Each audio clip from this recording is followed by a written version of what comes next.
shout out to Jamal King. We got to get him on the podcast. Maul and you didn't believe in social media. Like you didn't like putting yourself out there. Like I don't get it. Is it a real estate thing? Like I don't really rock with like is it like a certain pay grade? Like when I make this, I don't do social media. What is it like? What made you change? If you want to mention my name, that's fine. But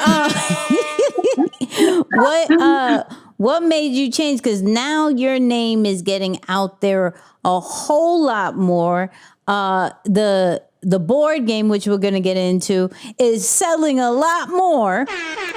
I'm just saying, like, what was it with social media? How did you feel about it? What made you change? All that great stuff. Yeah, I hated people knowing my business. Like, I'm like, I'm kind of the one that be like, why you Sheesh. yeah, I'm like, why like I'm kind of like the one that asks the question when you peeping out the blinds, like, why are you being nosy, right? So like for me, social media was like that. Like, why y'all so nosy? Like, I'm not telling y'all my business. And what I realized was that my story inspired a lot of people. And so social media has been a platform to be able to spread the word a whole lot faster because if I'm being truthful, I only care about how many lives I'm going to impact before I leave you. Right. The dollars are great. Don't get me wrong, because I know it's like to not have none. So trust me, they're great.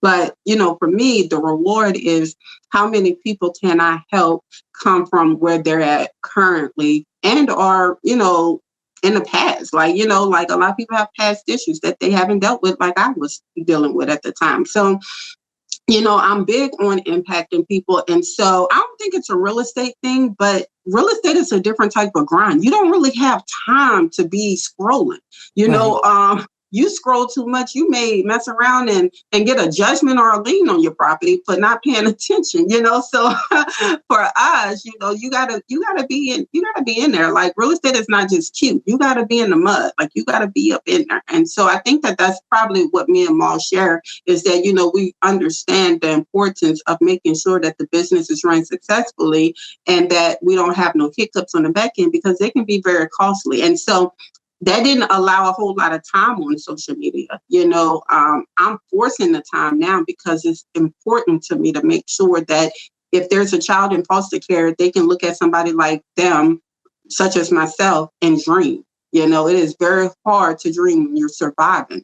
And so I like to make sure that my story allows them to dream while they're surviving. Okay. All right. That's cool. Gotta cover the bases. Yeah, right. I'm with it, Nick. Gotta cover the bases with social media, boy. I'm with it.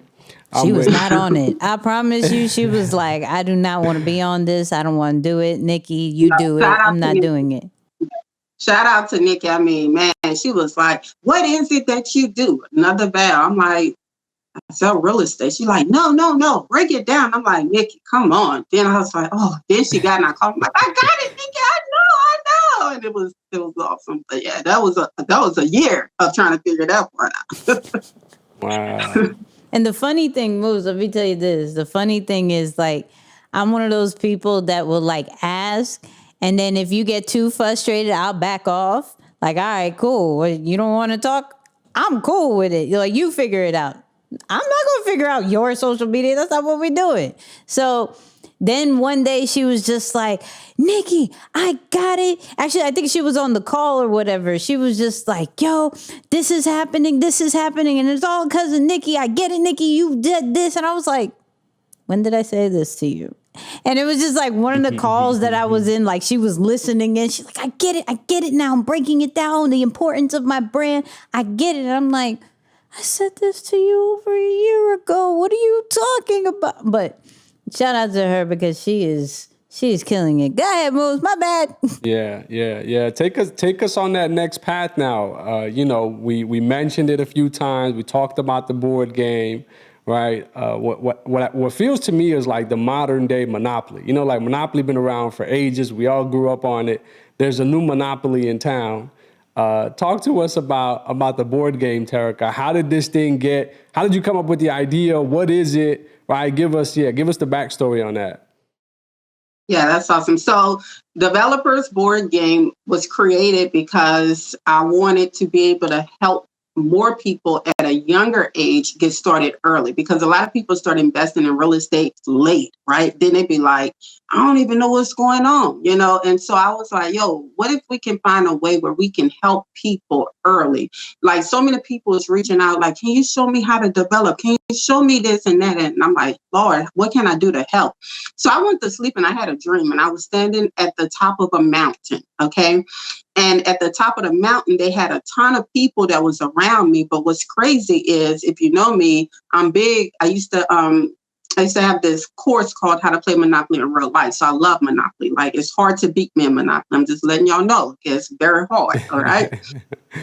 But I remember in this dream, we was going around a board, and I was like, oh, so I woke up and I was like, I'm going to create a board game. So I called my brother, Jay Lee, and I'm like, yo, I want to create a board game. He was like, oh, okay, you just started this? I'm like, nah, maybe. Yeah, I dreamed it. You know, I said, but I want to do this. Like, I really want to do this. I want to get it out this year. We had like 4 months left in the year last year, right? And so I called my other two business partners. I'm like, hey, I want to create a board game. So I wrote in my notebook what I wanted this board game to consist of and what I wanted it to teach individuals so they can get started. And so after I drew it on paper, went through quite a few designers, you know, right? Got a good designer on the team, and he was able to create the design for me. Now, mind you, we contacted manufacturers. They like, look, you ain't gonna be able to get this out for 18 months. And so my partners and them was like, oh man, we just, you know, let's just push it next year. And I'm like, nah, it gotta be this year. I want it this year. And so we was able to get the game out into everybody within 4 months. So from draw design all the way to production, you know, coming from China on a boat, you know, was able to get the game out, and it's changing lives. I mean, we have testimony after testimony after testimony on how children are telling their parents what bankruptcy is and what leverage is and assets and liabilities. And so it's just an awesome experience to be able to share that with your children. And in the meantime, you're also increasing their financial IQ on real estate. Like, they don't, like, that's not something that's normally taught. So now you teaching them that, which to me is everything.